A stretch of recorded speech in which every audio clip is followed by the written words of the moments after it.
Cause asitriky, cause asitriky raha io fa zoma parady.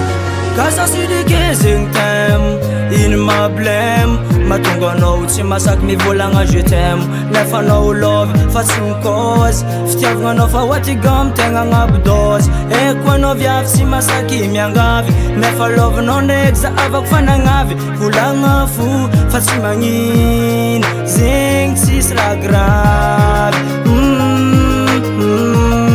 Zegny tsisy raha gravy, anao koa tia za io, zegny tsisy raha gravy. Ke ambara zaho baby, zegny tsisy raha gravy. Fa cause asitriky, anao koa tia zaho baby. Cause asitriky, fa anao io koa mba tiako e.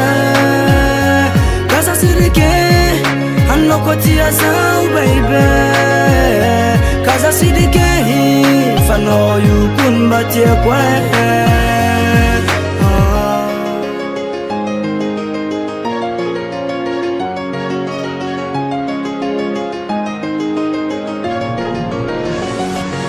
Olay, hitako anao boka lavitry my baby. Fa hitako edy anao tegna fa setry. Olay, nagnino manao manitriky fitiavagna my baby.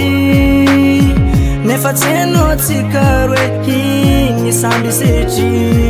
Olay, ataoko lavitra alako mariny i Delphine.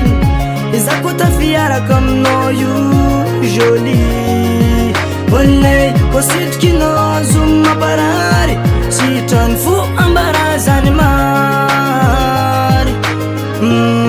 Zegny la vérité. Cause asitriky, anao koa tia zaho baby.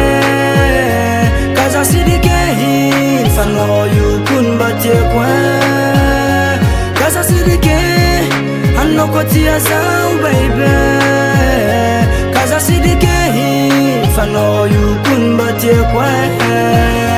Cause asitriky, anao koa tia zaho baby.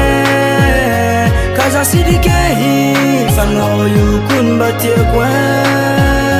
Cause asitriky, anao koa tia zaho baby. Cause asitriky, fa anao io koa mba tiako e.